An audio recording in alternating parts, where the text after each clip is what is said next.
Du coup, pour ce soir, j'ai parlé, Brice vous a fait tourner la thématique, de toute façon vous l'avez en lien du stream, c'est créer son propre state management tool.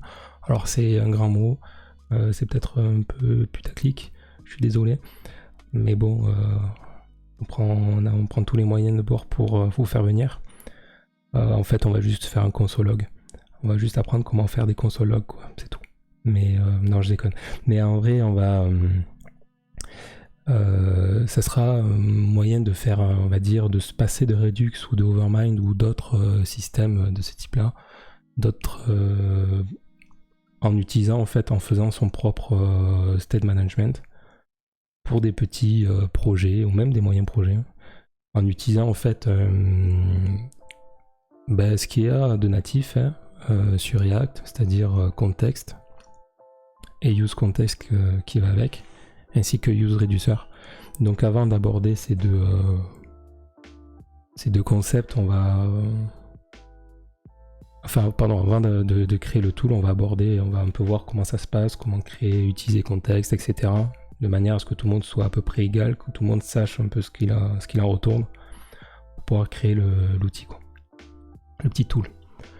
On va démarrer, si vous voulez, on peut démarrer. Le premier point que je voulais voir avec vous, c'est donc contexte.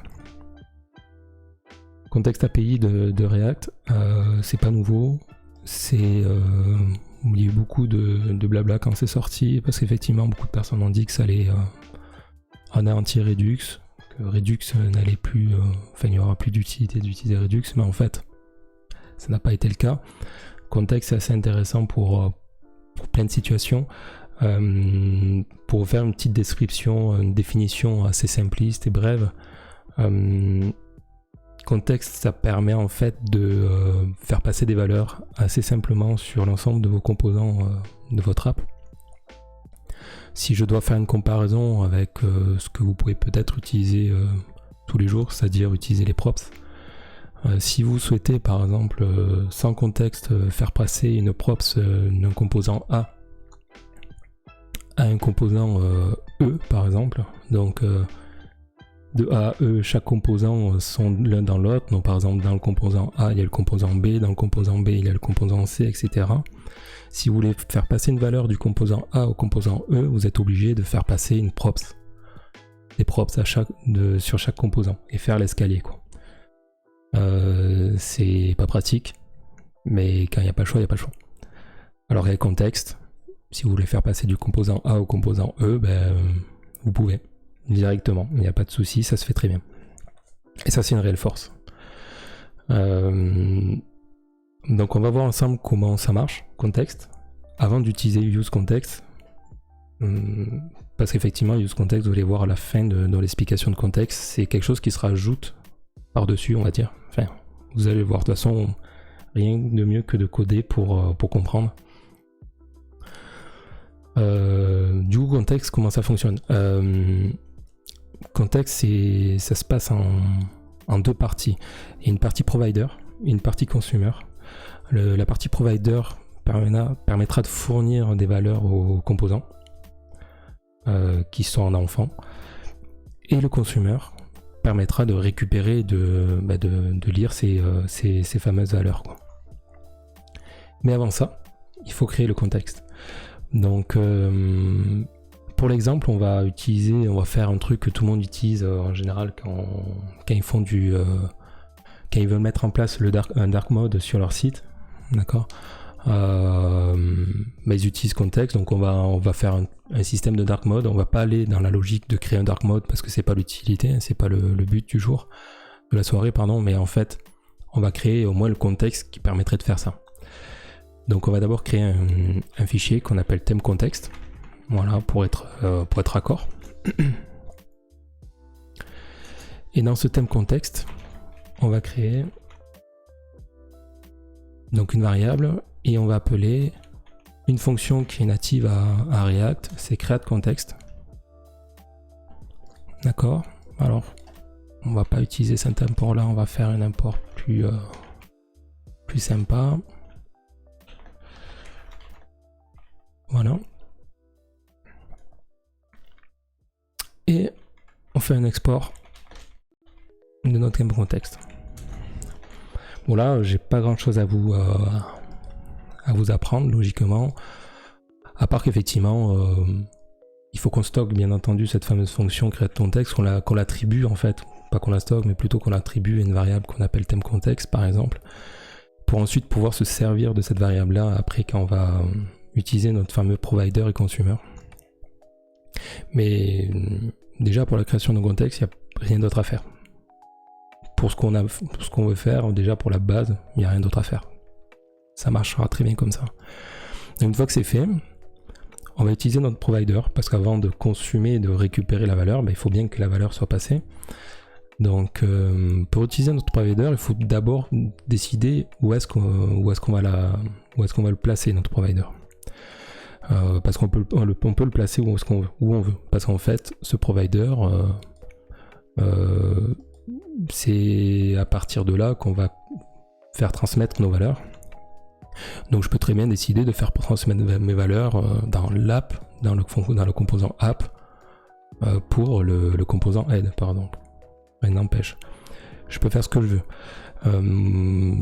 Pour l'exemple, je vais le faire passer, je vais l'intégrer directement à la racine du projet, donc dans l'index.js. Donc ce que je vais faire, je vais donc appeler mon thème contexte. Alors bien sûr, il ne me l'importe pas automatiquement, mais c'est pas grave, je vais le chercher. Hop. Ok. Et ici, il me propose directement le provider, le consumer. Ça veut dire que ma fonction a bien marché, mon create context a bien marché, donc je vais choisir le provider. Et je mets en enfant le composant app. Donc là, ça veut dire que le composant app et tous les composants qui seraient en enfant donc de thème context provider, ainsi que tous les composants qui sont dans app, ainsi que tous les composants, etc., tout ce qui descend donc de app, peuvent bénéficier de cette valeur que je souhaite faire passer. Par contre, cette valeur, je ne l'ai pas encore déclarée, au moment de créer mon contexte, je ne l'ai pas noté. Et là non plus. Donc en fait, pour faire passer une valeur, il suffit d'utiliser la props value, tout simplement. Et ici en fait, dans la props value, on peut faire passer ce qu'on veut. On peut faire passer un string, un nombre, un tableau, un objet. Enfin, on n'est pas limité. Nous, pour notre exemple, on va faire passer qu'un string. Il n'y a pas de souci, et on va faire passer le string dark. Pardon. Encore une fois, parce qu'on veut faire un système de dark mode, etc. J'enregistre. Donc là, j'ai fait la première partie, j'ai utilisé le provider. Il me reste maintenant à utiliser le consumer. Alors le consumer, je peux soit l'utiliser dans app, mais je peux très bien aussi l'utiliser dans head.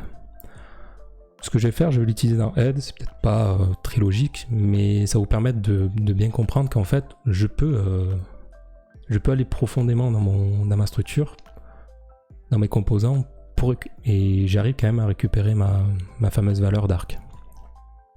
Donc ici, je fais pareil que tout à l'heure, je fais un thème contexte, mais cette fois-ci, j'utilise le consumer.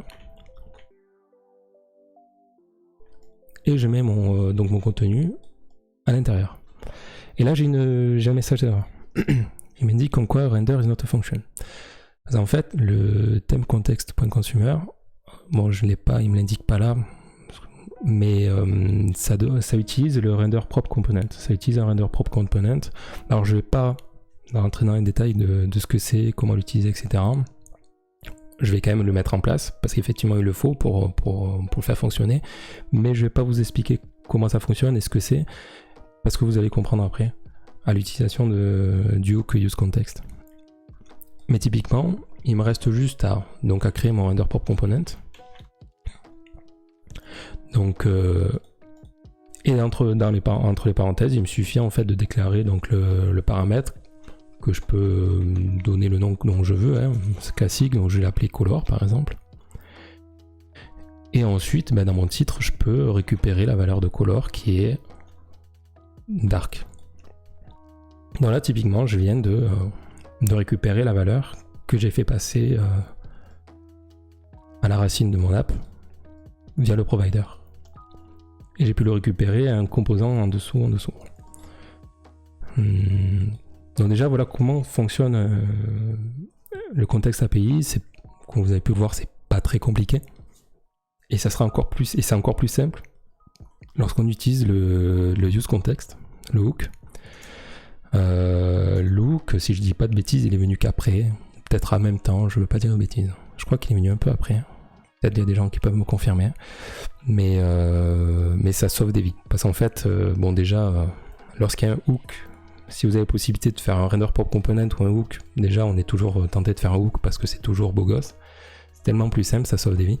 Et donc effectivement, pour utiliser le hook use context, il suffit de créer une variable que j'ai appelée également color. Et ici, je vais déclarer, donc je vais appeler le use context. D'accord. Et en fait, le use context, si je regarde dans la phase mustDoc, il prend en paramètre un contexte. Et c'est le contexte qu'il prend en paramètre, c'est le fameux thème contexte que j'ai créé. Voilà. Ni plus ni moins. Et je mets là.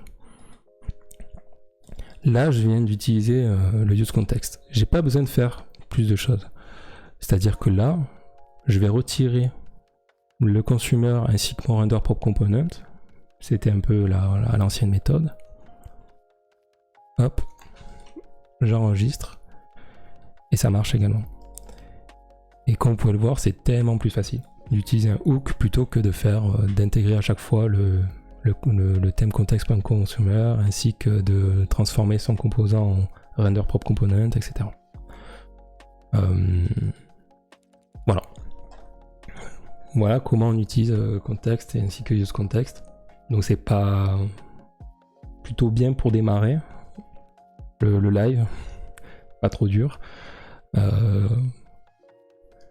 Qu'est-ce que vous en pensez? Ça va pour vous? On peut enchaîner? Vous avez des questions ou pas? Yes, bien sûr. Thème contexte, je peux faire un rapide tour du propriétaire. Thème contexte, on a créé notre contexte. On l'a intégré dans une variable. On l'a assigné dans une variable. Et cette variable, on l'utilise ensuite pour la création pour l'intégration de notre provider, où on fait passer notre valeur. Une fois que c'est fait, il suffit d'utiliser use context sur chaque composant où vous souhaitez récupérer cette valeur pour l'afficher.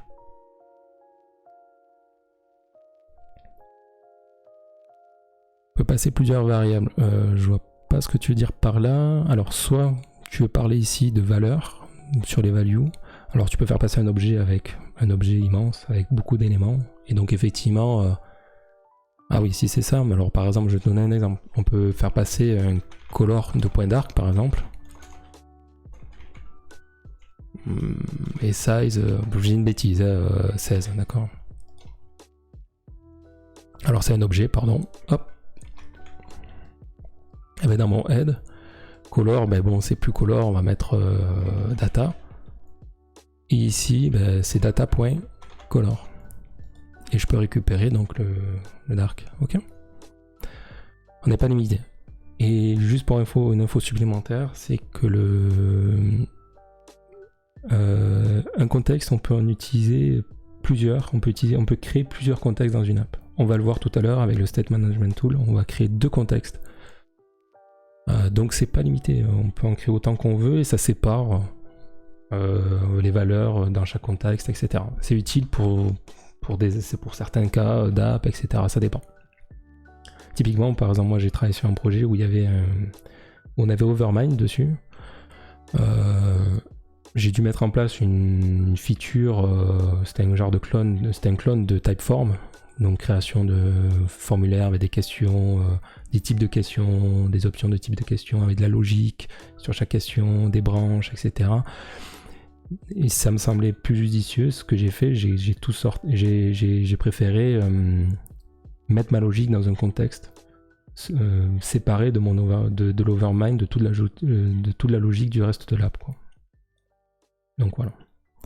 Donc ça marche très bien sur dans plein de situations contexte, quoi. Si c'est bon pour vous, je vais enchaîner. Si vous avez d'autres questions, de toute façon, n'hésitez pas, même si elle vient après, on peut y revenir, il n'y a pas de problème. Je vais supprimer juste ce que j'ai fait pour pouvoir traiter le cas de useReducer. Ok. Normalement, c'est bon. Ouais, c'est bon.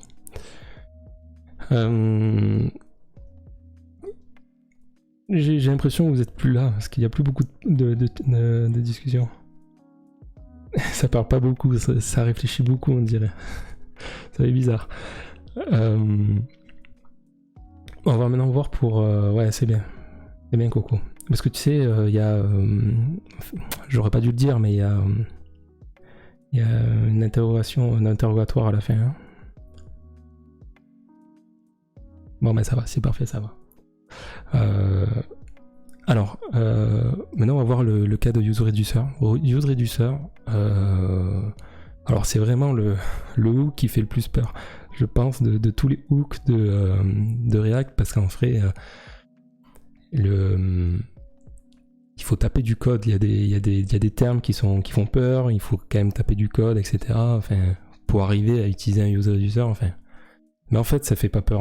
Enfin, une fois qu'on met les mains dans le code, ça va. Donc vous inquiétez pas. Pour faire une rapide description, pareil, une description simpliste de ce qu'est useReducer. useReducer, c'est un use state en mode plus complexe. Donc c'est-à-dire si vous voulez une logique d'état plus complexe avec beaucoup de sous-niveaux dans le state. Si vous avez un composant où il y a besoin d'améliorer les performances parce qu'il y a plein d'updates qui sont trigger par des events divers et variés, etc. Enfin, useReducer, c'est le bon choix. Souvent, vous verrez sur Twitter, il y a de temps en temps des petits sondages qui passent et on vous dit à partir de combien de use state dans votre composant vous refactorisez votre code pour le passer en useReducer. C'est pour vous dire qu'au bout d'un moment, use state ça va, mais on peut passer c'est intéressant de passer sur useReducer.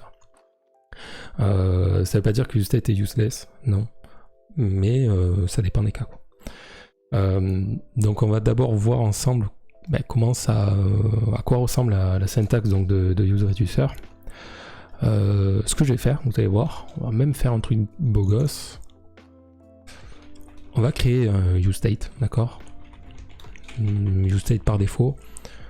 Et en fait, dans ce useState, ça va vous permettre de comparer. Parce que vu que c'est un useState en amélioré, on va dire, donc c'est plutôt cool de voir un peu la comparaison des syntaxes. Donc là, je vais vous taper la syntaxe d'un useReducer.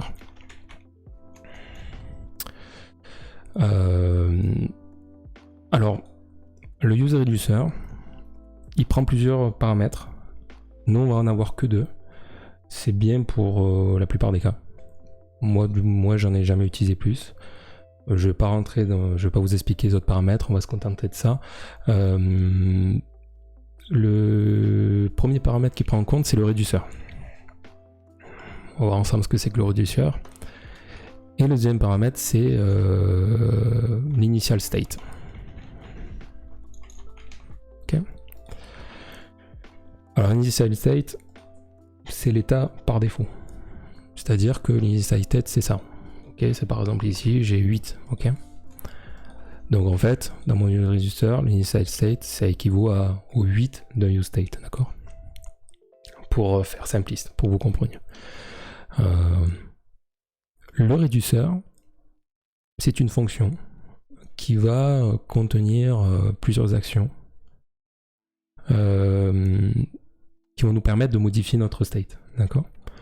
Il y a une règle d'or à suivre pour le reducer, c'est le reducer doit être une fonction pure. Il ne doit pas contenir de side effect, de call API, de mutation. Non, il faut que ça soit genre si on fait passer 10 inputs 10 fois la même input, il faut que ça ressorte 10 fois le même résultat. Ça, c'est une règle d'or, il n'y a pas le choix. Sinon, vous n'allez pas vous en sortir de toute façon. Et tant qu'à faire, j'ai envie de vous dire, c'est l'occasion, si vous ne le faites pas déjà, c'est l'occasion de se faire violence et de créer toutes vos fonctions que vous créez, c'est les faire pures. Très souvent, moi aussi ça m'arrive encore, hein, on fait trop souvent par fainéantise, on capte une variable qui est juste au-dessus, une ligne au-dessus, directement parce qu'on se dit ça va, on y est quoi. Et au lieu de la faire passer en paramètre, en input, et ça il faut pas le faire, parce qu'effectivement si un jour en refacto on sort notre fonction, on est un peu mal barré quoi. Donc c'est ça un peu la partie de créer des fonctions pures. Et donc voilà. Et en fait, d'entre nos deux brackets, on a 2 éléments à renseigner. On a le state, qui est en fait notre state, et dispatch, qui en fait va nous permettre de récupérer, d'accéder à toutes nos actions. Encore une fois, comme pour tout à l'heure, on va pas créer un use reducer dans le vent, on va essayer d'utiliser un exemple. Je vais être super original, on va faire un counter. Donc gros big up pour les counters, je pense que tout le monde en a marre de voir des exos sur des counters, mais bon, c'est vachement parlant et c'est assez simple, donc on va faire ça. Donc je vais créer, je vais commencer de la droite vers la gauche. Donc je vais déjà déclarer ma variable initial state qui est en fait un objet. Ça peut être un objet, ça peut être un string. Encore une fois, c'est une valeur, ça peut être n'importe quoi. Et dedans, je vais mettre un counter, un count à 0, d'accord. Et je vais mettre une clé title aussi. Vous allez comprendre pourquoi après. Ouais, je vais mettre ça. Et je vais mettre SNC Saturday Night Code 01. Ok. C'est ça. Donc là c'est bon, j'ai créé mon initial state, donc ça c'est mon état initial. Et ensuite je vais créer donc ma fonction réduceur. Donc on va bien faire les choses, on va la nommer de manière un peu moins générique. Ce que je vous conseille fortement d'ailleurs pour les réduceurs, c'est de la nommer count réduceur, ok, dans notre exemple. Pas dans tous les cas, hein, bien entendu. Donc là il y a notre fonction count réduceur, ok. Donc j'ai un peu moins d'erreurs. Les seules erreurs que j'ai, c'est parce que je n'utilise pas ces 2 éléments. On va ouvrir notre console. Ce qu'on va faire, on va console log notre state. Voir ce que ça donne. Et effectivement, on retrouve bien notre state avec les valeurs initiales parce qu'on ne l'a pas encore touché. Donc on arrive bien à accéder à notre state, d'accord. Maintenant on va se concentrer donc à notre dispatch et nos actions qui vont se retrouver en fait dans notre count réduceur. Alors plutôt que de réfléchir un peu à ce qu'on va y mettre, j'aime bien créer un peu la structure, on va dire des boutons, tout ça, surtout pour des exemples, parce que ça va nous permettre de voir ce qu'on doit créer, hein. Donc je vais faire un bouton plus 1 et un bouton moins 1. Ok. Et un autre compteur. Ok, miss. Ok. Donc du coup là on sait qu'il faut qu'on crée une action donc pour l'incrémentation. Je sais pas si on dit ça, comme si ça dit comme ça. Un bouton pour monter de plus 1 et un bouton pour descendre de moins 1. Ça sera plus simple, ok.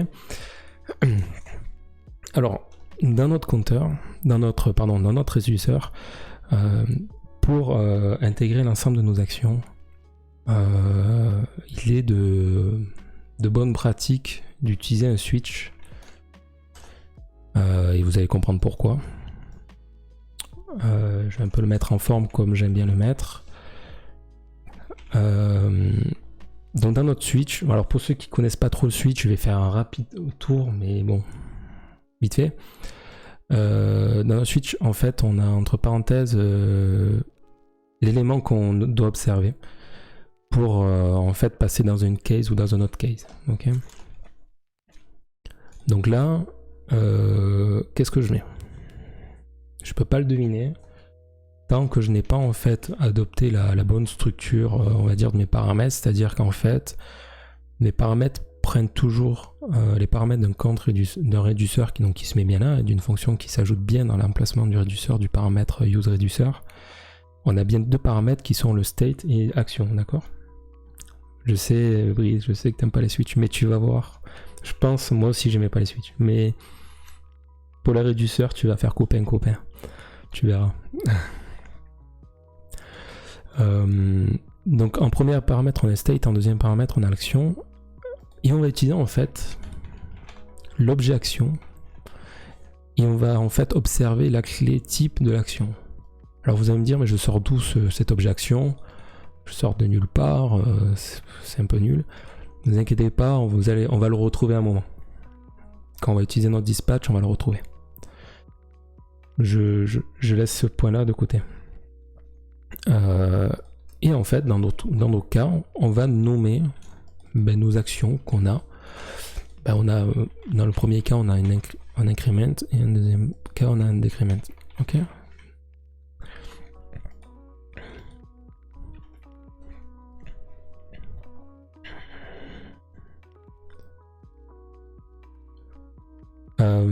Donc là, on est bon. Maintenant, il faut qu'on voit qu'est-ce qu'on retourne dans chacun de nos cas. On doit retourner normalement, enfin, il n'y a pas le choix, il faut qu'on retourne en fait le nouveau state, d'accord? Le nouveau state qui, selon l'action qu'on a fait, on doit retourner le state qui va écraser l'ancien state, d'accord? Donc typiquement, on a la vue de ce state là, on sait à quoi il ressemble hein, dans l'initial state, donc typiquement, il faudrait que je retourne count, 2 points. Faut que ça soit un plus 1, d'accord, que ça augmente de plus 1, donc normalement je vous la fais pas, vous le savez, il faut que j'utilise le state en état actuel, plus 1, d'accord. Donc je peux faire ça. Petit souci, je vais pas, enfin j'avais prévu de vous expliquer, de vous faire l'erreur, etc. Mais je pense que certains ont dû voir que c'est peut-être pas bon de faire comme ça. C'est que là, si je fais ça, c'est comme si je prenais ça, je fais un copier et je le colle là. Et là, dans mon copier-coller, il y a quelque chose qui disparaît, c'est le title. D'accord. Le return va vraiment écraser notre state, hein, il va remplacer notre state par le nouveau state. Donc il faut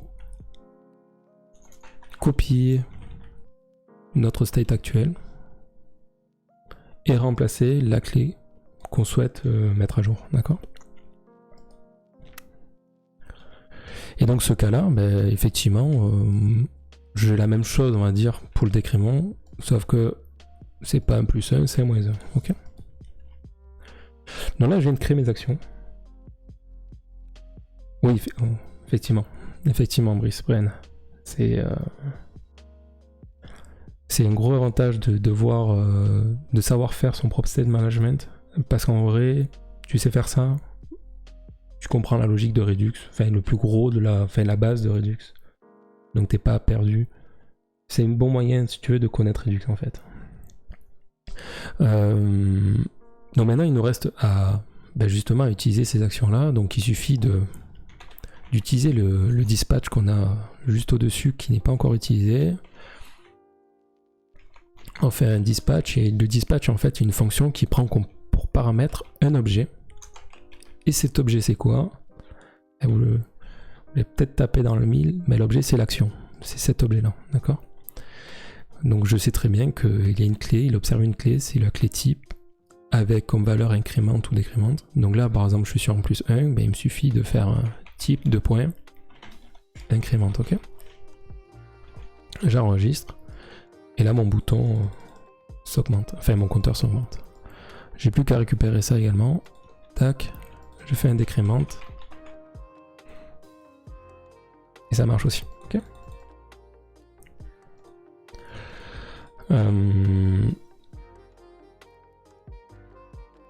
Voilà, on a fait le tour de useReducer. Alors, il y a des petites subtilités, il y a des trucs qu'on n'a pas vus. Il y a notamment le default de notre switch, c'est un simple return, bouh, c'est pas beau, d'accord. On a aussi les situations où on veut faire passer, sur notre action d'on-click, on veut faire passer une valeur à ce niveau-là, pour l'utiliser dans notre case, pour transformer cette valeur et retourner à un nouveau state. On n'a pas vu. Ne vous inquiétez pas, on va le voir sur notre outil, ça va être sympa. Est-ce que vous avez des questions? Est-ce que ça va? Est-ce que j'ai été clair? Parce que moi, ce qui m'importe le plus, c'est savoir si je vais pas trop vite, si je dis pas de la merde, si je suis clair, enfin voilà quoi.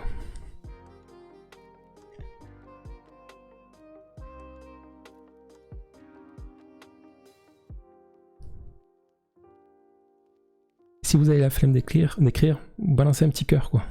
Juste un petit cœur et je comprends. Bon mais super, ça va. Bon, on va enchaîner. On va enchaîner sur le tool. Ok, bon, mais ça va, cool, ça va. En fait, j'essaye d'aller vite, mais pas trop. J'ai mon œil qui est sur la pendule depuis tout à l'heure en mode putain, je vais pas me faire avoir un niveau timing. J'ai tellement envie de vous montrer tout ce que je voulais vous montrer, quoi. Un big love, les gens. Oh, super, ça me fait plaisir. Ok, ça va. On va voir maintenant donc pour faire le tool. Alors le tool, ce qu'on va faire, donc comme je vous ai expliqué, ce state management, ça va utiliser donc à la fois le useReducer et le contexte. Je suis pas fou, je vais pas tout supprimer ce que je viens de faire pour le useReducer. On va garder ce qu'on a fait pour le useReducer, d'accord. On va le refacto par contre. Et on va renommer quelques variables pour faire quelque chose d'un peu plus générique. Ce qu'on va faire, on va intégrer quelques champs de formulaire. Parce que c'est intéressant, je trouve, de tester également justement des actions sur les on-chain, sur des champs.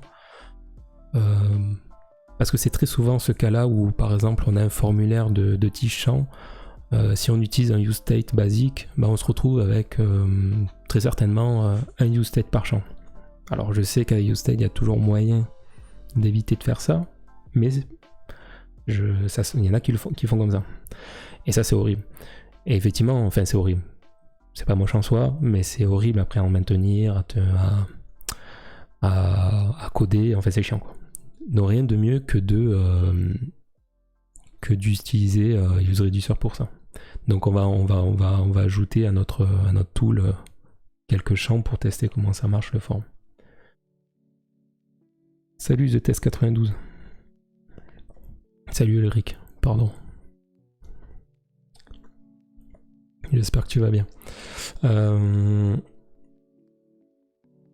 Alors pour refacto, on va déjà juste renommer notre count reducer par un truc un peu plus générique. Je sais, je vous ai dit tout à l'heure, c'est pas bien de faire un truc générique, mais là on est dans un cas où on va faire une toute petite app, on va mélanger nos boutons, notre compteur avec notre forme. Donc si on rajoute des actions de forme, c'est pas joli d'avoir un count reducer avec des actions forme, d'accord? Donc désolé par avance pour ça. Et on va refacto. Alors, pourquoi refacto déjà ce qu'on a fait sur le réduceur? Tout simplement parce que là, notre réduceur, il est utilisable uniquement dans notre composant app. Ça, merci Eric. Va falloir que tu remates la VOD, parce que t'as raté quelques trucs, mais c'est pas grave. Ça fait plaisir que tu sois là. Donc effectivement, on peut utiliser, on peut que utiliser donc notre initial state et notre app reducer dans le composant app, et ça n'a pas trop d'intérêt. Il faut qu'on le sorte pour pouvoir l'utiliser de partout sur notre app. Donc pour ce faire, on va créer un fichier contexte. Et on va faire du copier-coller, enfin du couper-coller, pardon. Hop. Donc bien entendu, il faut qu'on exporte ces valeurs-là parce qu'on va les utiliser à l'extérieur, d'accord? Et donc là, bien entendu, il nous fait un peu la tête parce que j'ai plus l'appréduceur, etc. Donc je vais importer ça.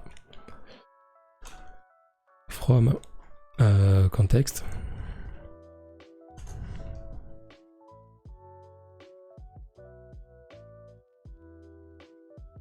Donc là, ça marche toujours, parfait. Ce qu'il me fallait.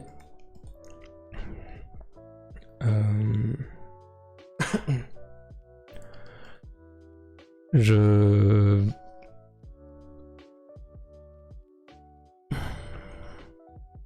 réfléchi. Est-ce qu'on sort ça? Ouais, on va s'y prendre comme ça. On va le sortir après. On va regarder pour le contexte. Donc là, très bien. On a réussi à sortir nos valeurs. Parfait. Par contre, on a réussi à sortir notre EasyState et notre appréduceur, c'est bien. Par contre, effectivement, le but c'est de pouvoir l'utiliser de partout. Et moi, perso, ça me plaît pas. Je déteste. C'est horrible de devoir, à chaque composant où on veut utiliser notre state et nos actions, de devoir utiliser appeler le useReducer et appeler le appréduceur et l'InitialState de notre contexte. Enfin, c'est horrible. Pourquoi ne pas avoir ça directement dans notre contexte, dans notre logique? Comme ça, on regroupe toute notre logique dans un fichier et d'appeler plus simplement state et dispatch, quoi. Donc déjà, pour l'appeler ces éléments-là un peu de partout, il va falloir qu'on puisse utiliser contexte, d'accord? Parce que c'est justement avec le provider qu'on va pouvoir fournir ces valeurs-là, ces informations-là. Donc pour ce faire, on va créer deux valeurs. On va créer une valeur. On va créer deux variables, deux contextes. On va créer une variable, un contexte pour le state, d'accord? Donc j'appelle ça appStateContext par exemple. Donc je vais faire un create context, ok. Et je fais pareil, mais cette fois-ci pour mon dispatch, ok. Je scinde en deux, au moins c'est séparé, c'est plus propre. J'ai vraiment un contexte pour mon state et un contexte pour mes actions, ok. Donc là typiquement vous allez me dire, bah parfait, il suffit d'aller jeter un œil dans notre index. Ok, on va sur notre index, comme on a fait tout à l'heure. Et ici, on fait un app state context point provider, ok. Et hop. Et ensuite la valeur de ça c'est quoi? Ah oui, c'est limen. Non, c'est ça, c'est-à-dire notre useReducer, donc je le récupère dans mon index et je le fous là où je peux le mettre, mettre là, et je prends le state. Non, c'est pas bien. J'ai fait exprès. En fait, non, c'est nul. Parce qu'en fait, déjà, il va nous faire la tête parce que effectivement, on utilise mal notre hook. On peut pas l'importer ici. D'accord? On est bloqué. On aurait pu créer un composant où on a... on aurait pu le mettre dans app, par exemple. Et dans app, on recrée on analyse de nos composants, etc. Mais je veux pas ça, moi, perso. Je préfère sortir mon useReducer et le mettre dans le contexte avec toute ma logique, plutôt que de le mettre là. De toute façon, je peux pas, mais même si j'aurais pu le mettre dans un composant, une logique de ce type, je suis pas fan. Donc on va faire ça bien, on va pas l'utiliser de cette manière-là. On va l'intégrer dans la logique de notre contexte. Et comment on peut faire? Alors, ça m'aurait bien plu d'attendre voir un peu vos retours, mais au niveau timing, je vais pas me faire avoir.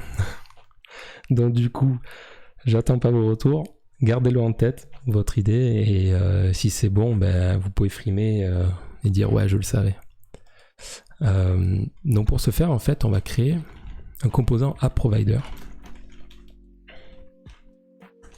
Et à l'intérieur, on va return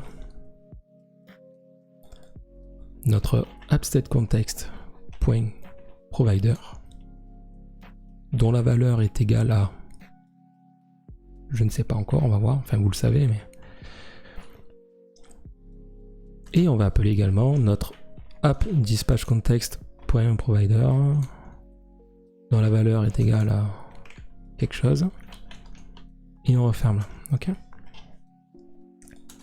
Donc là, typiquement, si je fais ça, ben, je peux récupérer mon fameux useReducer qu'il y avait tout à l'heure dans notre composant app. Alors je vais juste le copier, peut-être pour pas d'avoir d'erreur ici. Je le mets là, d'accord. Et effectivement, là, ben, je peux récupérer mes valeurs. Je peux récupérer mon state ici, et je peux récupérer mon dispatch, ok. Là, il me fait la tête parce qu'il a besoin de React. Et il a besoin de useReducer.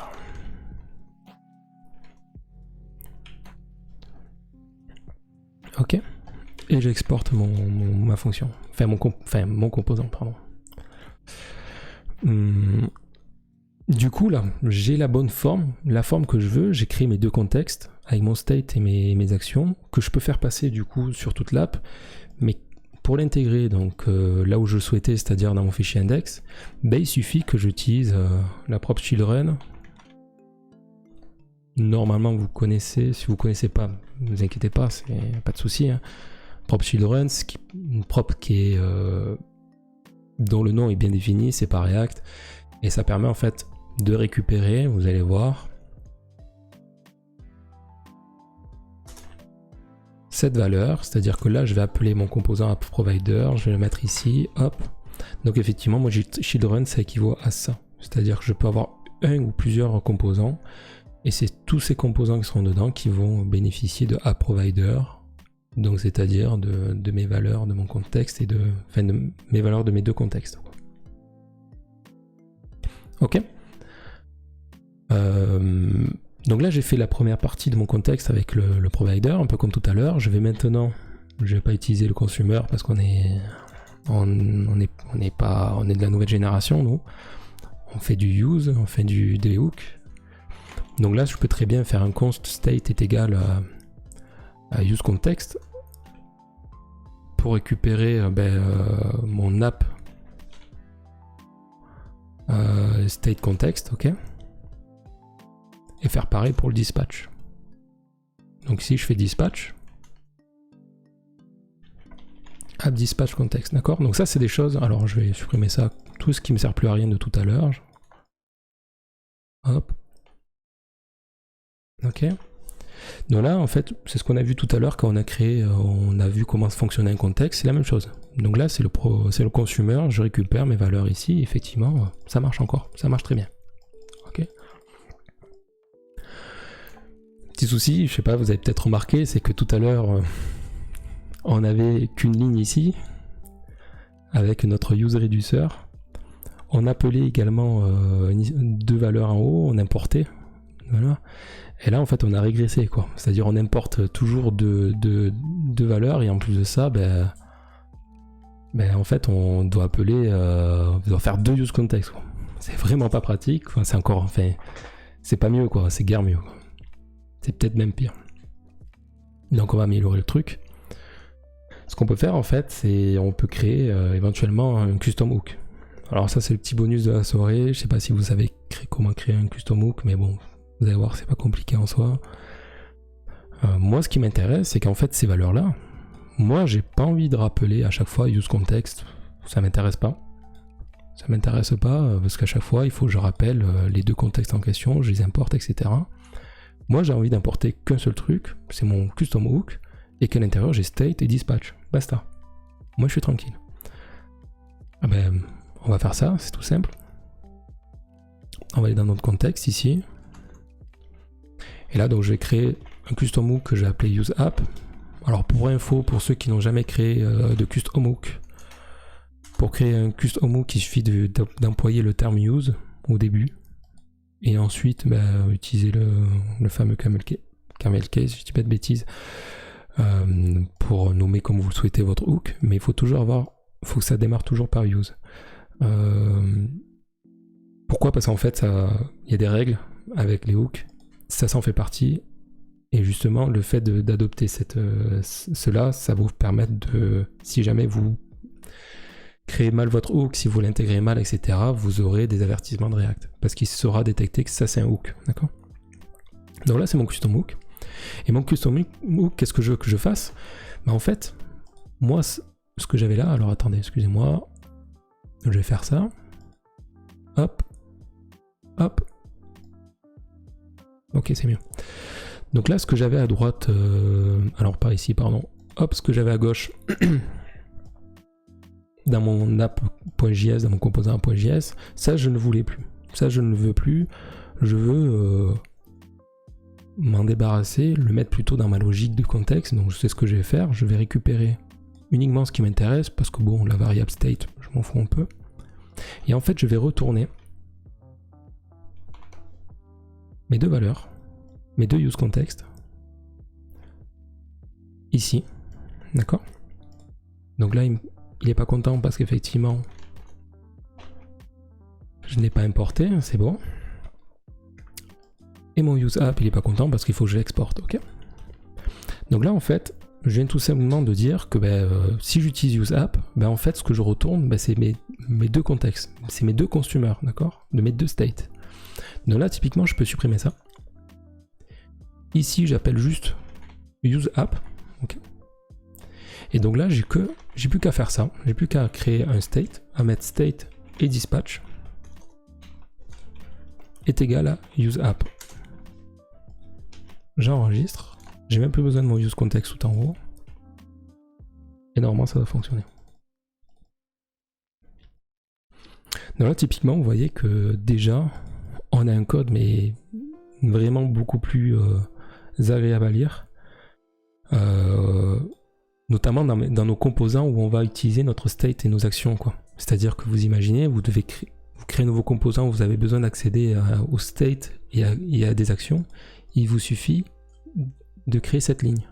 Et ensuite, vous accédez à tout votre state, à toutes vos actions. Merci pour le follow SNX2K.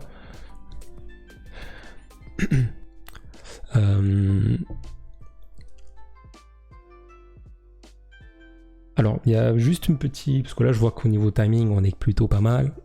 Je vais en profiter juste pour vous donner une petite astuce sur ce type pour la création de custom hook.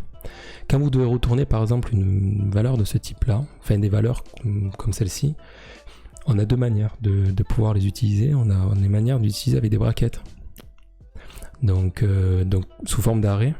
Et vous savez, un arrêt, ça marche avec les index. Donc effectivement, si ici, je me trompe et que je fais dispatch, state,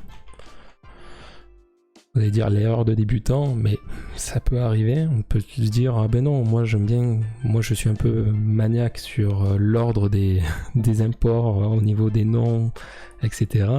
Donc pour moi, ça commence d'abord dispatch parce que c'est D et ensuite state parce que c'est S.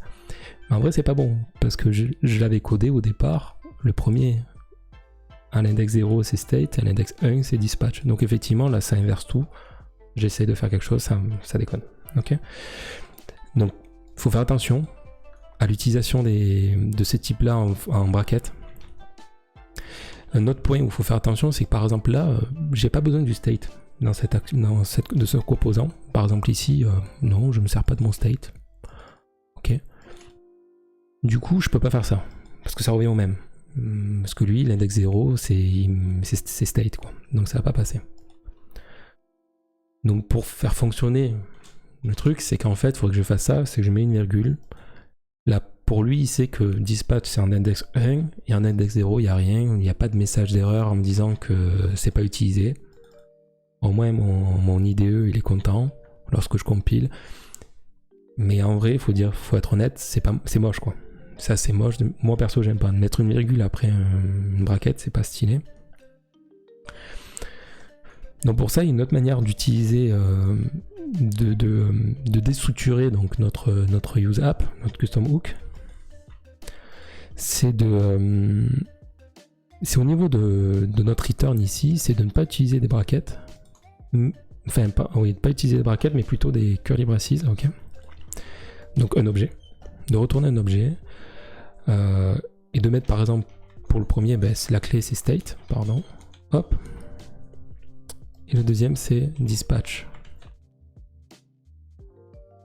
Ok. Voilà. Et ici, il me suffit de changer, de mettre plutôt les curly braces pour déstructurer, et en fait je peux très bien faire dispatch et state, ça marche. Ok. Là l'ordre n'a plus aucune incidence, et pareil je peux utiliser que dispatch, parce que là c'est des clés quoi, j'utilise la clé qui m'intéresse. Donc forcément de suite c'est utile. C'est peut-être, moi je préfère utiliser les curly braces de manière générale, déstructurer de cette manière-là, donc de créer mes custom hooks de cette manière-là. Bon, c'est un peu hors sujet là, je m'attarde sur des custom hooks, c'est pas trop l'essentiel, mais c'est pas le but de la soirée, mais c'est une petite astuce comme ça pour vous donner une idée. Juste pour info, quel est l'intérêt d'utiliser alors les brackets, donc sous forme d'arrêt? Mais tout simplement parce qu'en fait, sous les arrêts, alors je vous ai pas montré, j'aurais dû peut-être, mais on avait vu que ça marchait avec les index, et en fait, je peux très bien mettre ce que je veux en fait, en nomination sur mes index, parce que lui en fait il sait que l'index 0, c'est le state, et l'index 1 c'est le dispatch. Donc peu importe comment je le nomme, quand je le récupère ici, lui il sait à quoi ça équivaut. Donc c'est un peu l'intérêt on va dire d'utiliser ce type avec les brackets quoi. Mais à part ça, moi j'en vois pas tant que ça, je préfère utiliser mes clés. Certes je peux pas appeler ça S parce que c'est ma clé state, mais l'avantage c'est qu'après voilà, je sais plus comment ça s'appelle, je tape S, il me le trouve, je tape D, il me trouve dispatch. Ok, donc c'est l'avantage de ça. Ok, donc là typiquement on vient de créer notre state management tool.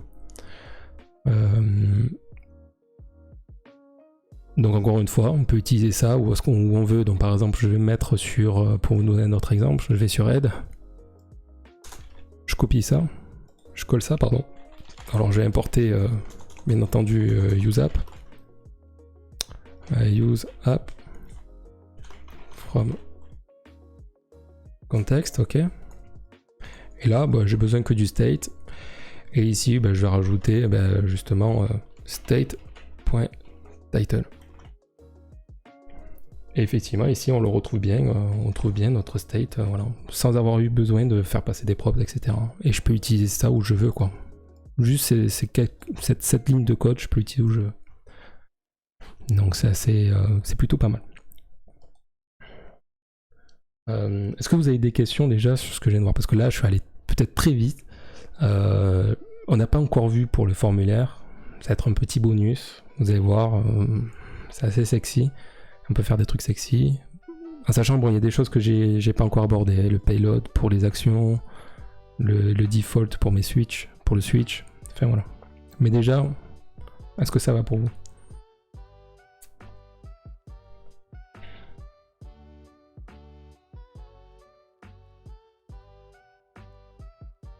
J'en profite juste pour faire un coucou à tous ceux qui sont arrivés entre temps, mais que j'ai pas dit bonjour.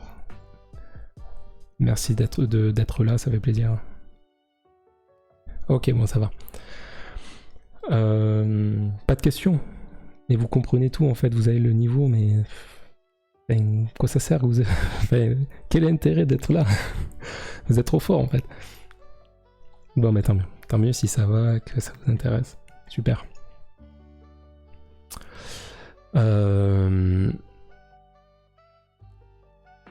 On va faire un peu de formulaire alors. Alors comme je vous ai dit tout à l'heure, les formulaires, ce qui est un petit peu le relou, c'est que avec les onChange, voilà. Alors attendez, 2 petites secondes, j'ai mon chien qui je pense veut que je fasse sortir du bureau. J'ai ma petite mascotte, alors peut-être que je peux vous montrer. Oh. Viens ici. Alors je sais pas si vous le voyez à l'écran, mais c'est mon chien. Voilà, juste, il s'appelle Nono. Voilà, je vais le sortir donc. Au revoir Nono. À tout de suite, je reviens, mais genre dans 2 secondes même pas. Voilà, c'est l'instant 30 millions d'amis. Juste pour qu'ils sortent du bureau.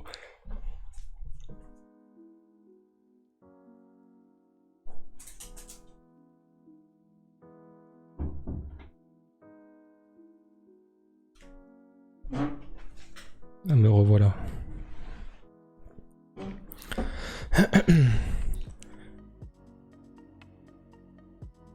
On fait tout sur ce live. On fait...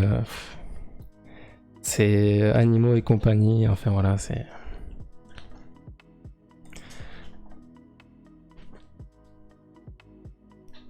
Alors pour le formulaire... Oui, comme je disais, effectivement, au formulaire, la problématique qu'on a souvent, c'est qu'on doit à chaque fois... Enfin, ça arrive très souvent, on doit créer un use state pour chaque champ, pour le on-change, etc. C'est un peu relou, car on a des formulaires qui ont 10, 15, 20 champs. Donc, on va voir qu'avec notre state management tool, bah, ça peut être plus sexy que ça. Donc, avant tout, je vais juste créer 2 champs. Je vais pas en créer 20, hein. Je suis désolé. Excusez-moi par avance parce que c'est pas intéressant pour vous que je tape 20 champs, d'accord. Faut que je trouve en plus qu'est-ce que je mets sur les 20 champs. Donc je vais en faire que 2, d'accord. Mais le principe reste le même, d'accord. Que j'en ai 2 ou 20, c'est pareil. Donc pareil, je vais être super original, je vais faire un first name et un last name, d'accord. M'en voulez pas. Voilà, je les ai à droite, d'accord, ok. Ok, nickel. Donc là, j'ai mes 2 champs. Ouais, j'aurais pu en faire 18, j'avoue. Mais là, j'en ai fait 2, donc il m'en reste 16 à faire, c'est déjà beaucoup. Ouais, bon. Une prochaine fois. Promis, je ferai un live où je ferai 18 champs. Vous pouvez le noter.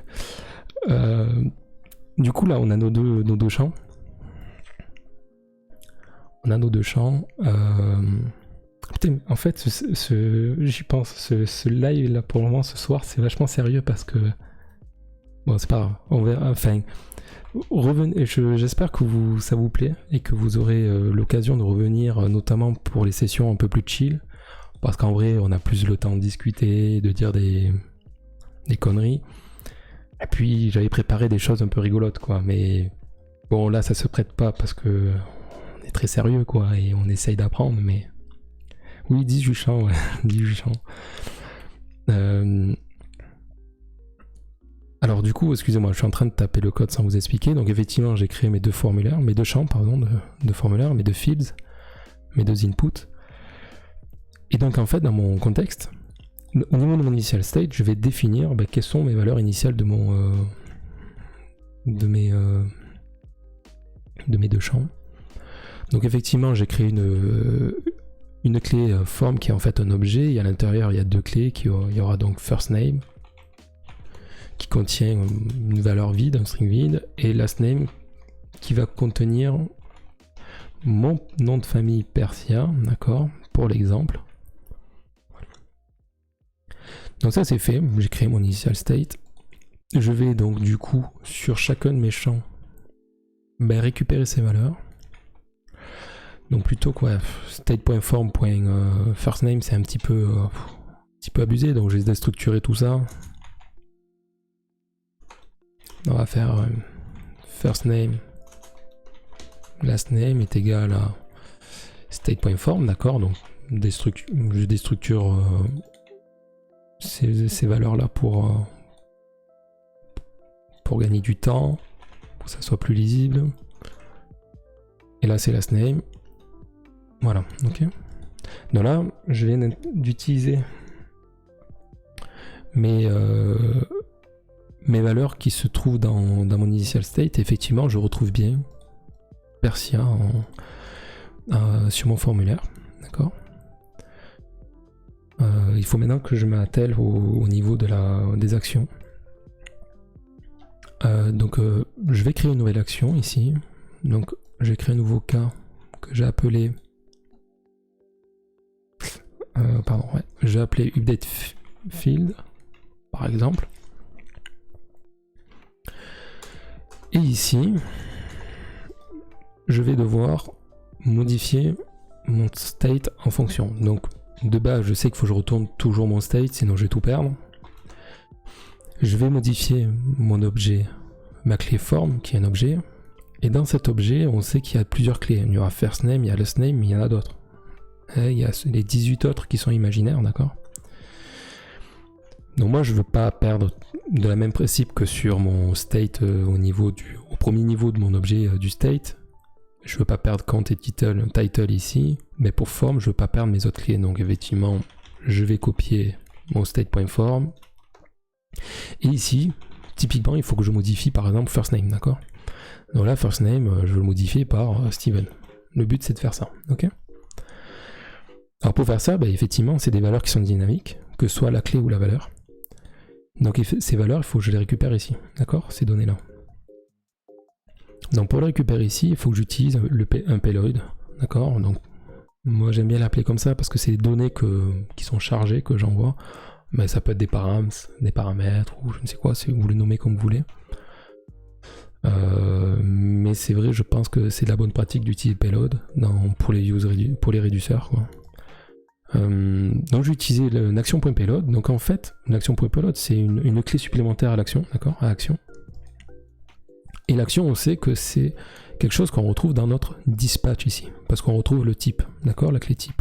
Donc typiquement, il suffit que je fasse un dispatch, que je mette le type, qui est update field, et j'ajoute la clé payload, où je fais passer mes valeurs, ok. Donc on va le faire. On va faire ça de suite.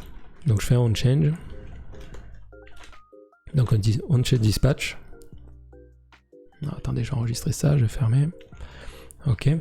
Donc ici je prends comme... donc mon objet c'est bien contient bien un type qui est update field. Et il prend une nouvelle clé qui est payload, d'accord. Et dans ce payload, en fait, je peux faire passer ce que je veux. Ça peut être un string ou quoi, mais là, dans mon cas particulier, j'ai envie de faire passer une clé qui s'appelle key, une clé qui s'appelle value, par exemple. Donc, je vais créer un objet, et ici, je vais faire key, c'est first name, d'accord. Et value, eh bien, c'est e.target.value, ok. J'enregistre pour que ça soit un peu plus lisible. Donc là, on retrouve bien notre dispatch où on utilise le type, encore une fois pour que notre switch puisse retrouver l'action. Et le payload, c'est les données que j'envoie. Okay. Donc je vais rouvrir notre contexte.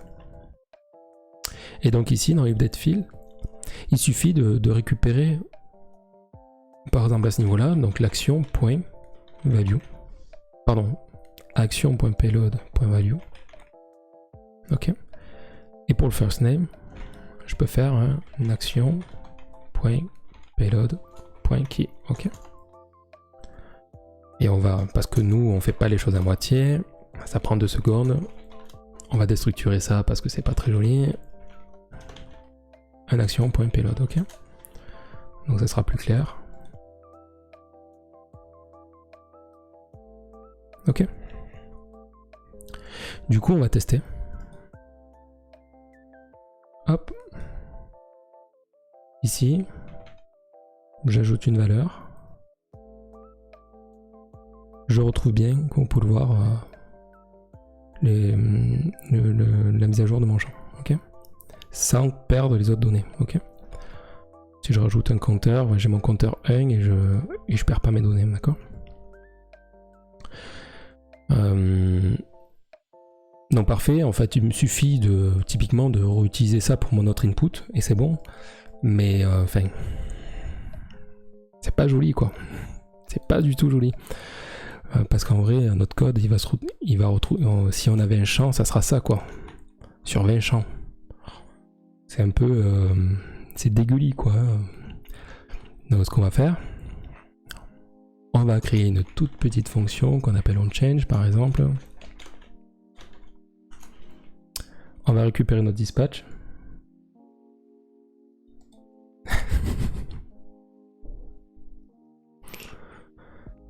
Brice. T'as la chance d'être modo en fait, hein. Tu peux pas t'auto-mute. Allez.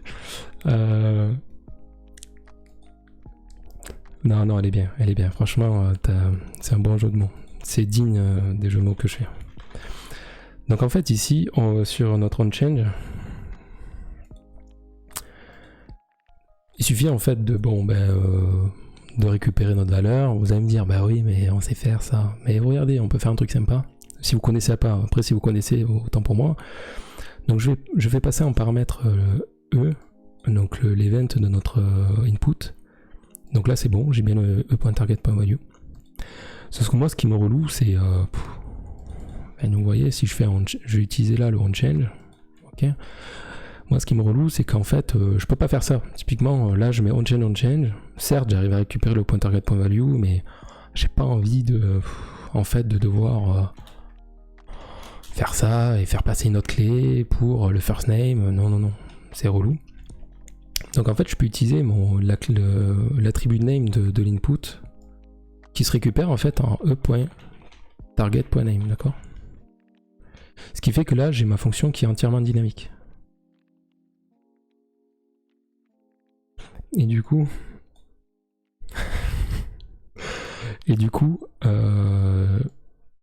j'ai plus qu'à faire ça. Typiquement j'ai un nouveau champ, j'ajoute juste onChange et c'est bon. Je veux créer un autre champ, là je peux faire les 18, c'est un peu plus facile on va dire. J'ai juste un onChange à ajouter, d'accord?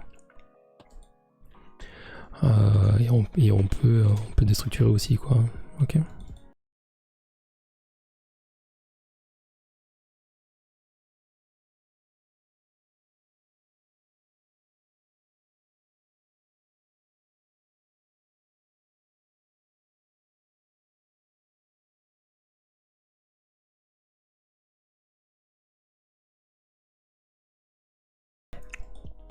Donc voilà, là de suite on a notre formulaire où on a des valeurs qui... on a des champs qui sont quand même assez sympas à lire. Parce qu'en fait, je sais pas si vous avez déjà fait l'expérience, mais les formulaires, quand on commence à faire des onChange avec les changements de valeur, etc., on se retrouve pour un champ prend 10 lignes de code, quoi. Donc moi je suis pas un anti-ligne de code, moi je suis pas en mode faut que ça soit plus petit possible, mais on perd clairement en clarté. Et effectivement grâce à useReducer notamment, on a une fonction dynamique avec des valeurs dynamiques, et ici c'est propre quoi, chaque champ est propre quoi, d'accord? Et côté contexte, on a juste une fonction qui prend 2 lignes, parce qu'on a déstructuré, mais sinon elle prendrait qu'une ligne. Et ça nous permet de modifier notre formulaire. Ok. Dernier petit point, et normalement j'en ai terminé, c'est notre fameux default. Notre default, notre switch, c'est un petit peu chiant ce point-là, parce qu'en fait, actuellement, si je regarde ici, par exemple, si je retourne sur une action de mon increment, si je fais une typo et que je tape ça je tape increment sans le T, j'enregistre, je mets à jour, je rafraîchis. Si je fais un +1, il va me faire un message d'erreur. Il va m'envoyer un message d'erreur, et le message d'erreur, voilà où il me pointe. Il me pointe vers cette ligne-là, comme quoi le stateform.firstName et .lastName, il y a un souci là, parce que le state est undefined. C'est vraiment pas parlant, c'est un petit peu compliqué, surtout quand c'est une typo, on sait pas qu'on l'a fait, on sait, voilà. Si on a tapé d'autres codes à côté, pour débugger ça c'est un peu relou. Du coup pour le return, au niveau du default, moi ce que je vous propose c'est de faire de throw une nouvelle erreur, d'accord? Donc déjà on va tester comme ça, là déjà, il nous renvoie bien sur notre cas par défaut. Donc du coup, on sait que notre switch, il n'est ni tombé dans le premier cas, ni dans le deuxième, ni dans le troisième, il est tombé dans le quatrième. Donc déjà, ça met la puce à l'oreille, d'accord? Mais vu que sur ce live, on fait des trucs, on fait pas les choses à moitié, on peut renvoyer un message d'erreur. On peut mettre comme quoi la gestion de... il peut pas gérer le type d'action demandé, et on va même mettre le type d'action qu'on a renseigné, sur quoi il déconne. C'est l'action point type. Je rappelle, l'action point type, c'est ça, c'est ce qu'on écrit ici, hein. D'accord? Increment et decrement. Donc si je mets ça, j'enregistre. J'envoie, et là effectivement j'ai un message d'erreur. Il me renvoie bien toujours sur mon case défaut. Et en plus de ça, j'ai un message d'erreur qui m'indique comme quoi j'ai tapé ça. Et là, ça met... Voilà. Là, normalement, voilà, une ligne de code, ça va vous permettre de gagner peut-être une demi-heure des fois. Voilà. Bien entendu, ce genre d'erreur, ça n'arrive pas si vous TypeScriptez votre projet. D'où l'intérêt peut-être de choisir TypeScript si vous ne le connaissez pas pour la prochaine thématique du samedi soir. Je l'ai pas fait exprès, mais voilà, c'est une bonne transition.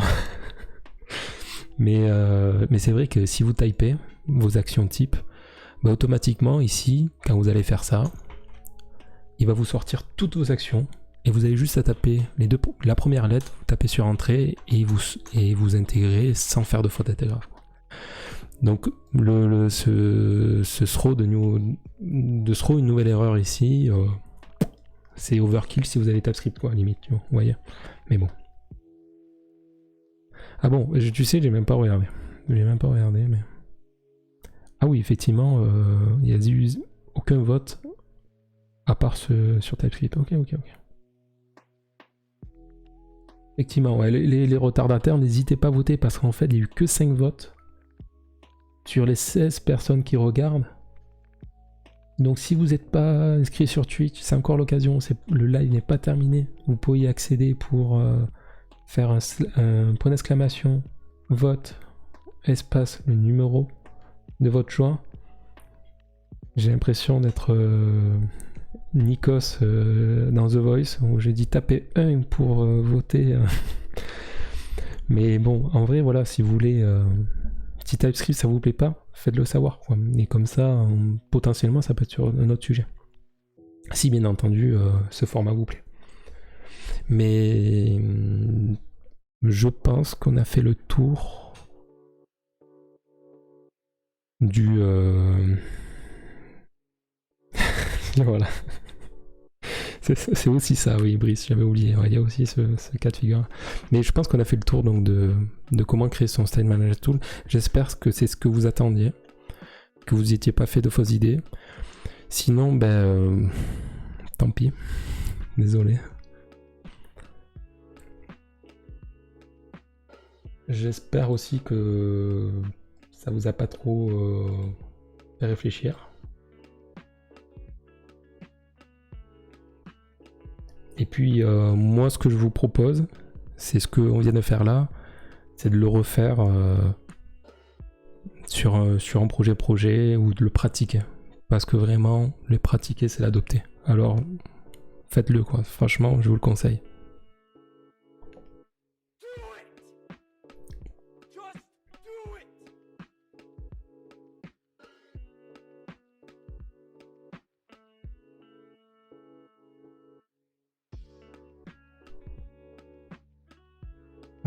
Du coup, est-ce que vous avez des questions?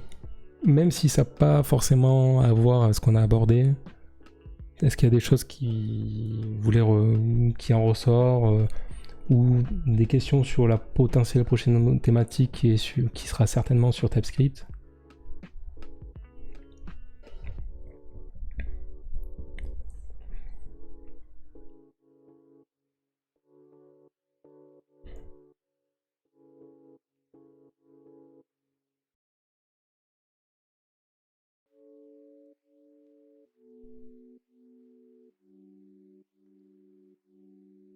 Bah en fait, bon déjà Zizou, pour ta question, donc tu vas préférer utiliser ce que tu as présenté ou Redux Overmind. En fait, ça dépend des cas de figure. Comme je t'ai dit, ça m'est arrivé d'utiliser Overmind plus ce que je vous ai présenté, les deux à la fois. Après, c'est sûr que Par exemple, pour donner un exemple clair, les lives que je fais le lundi, mercredi soir, où je fais un petit projet sympa, c'est un petit outil et effectivement, l'utilisation d'Overmind ou de Redux, c'est trop. Pour moi, c'est n'importe quoi. C'est inutile. Pour des petits projets, c'est inutile d'utiliser Redux Overmind. Et si tu n'utilises pas Redux Overmind, je ne me voyais pas faire passer des trucs dans des props, d'avoir mes logiques dans mes composants, dans tous mes composants, enfin. Donc forcément, il n'y a pas le choix, il faut utiliser un truc comme ça. Il n'y a pas le choix. Donc, après, pour un gros projet, je sais qu'il y a des gros projets qui peuvent se passer de Redux Overmind, mais là, il faut quand même bien maîtriser, je pense, le sujet, parce qu'effectivement, tu n'as pas le choix que d'avoir plusieurs contextes, plusieurs réduceurs, enfin. Faut bien tout découper, enfin voilà, c'est pas la même quoi.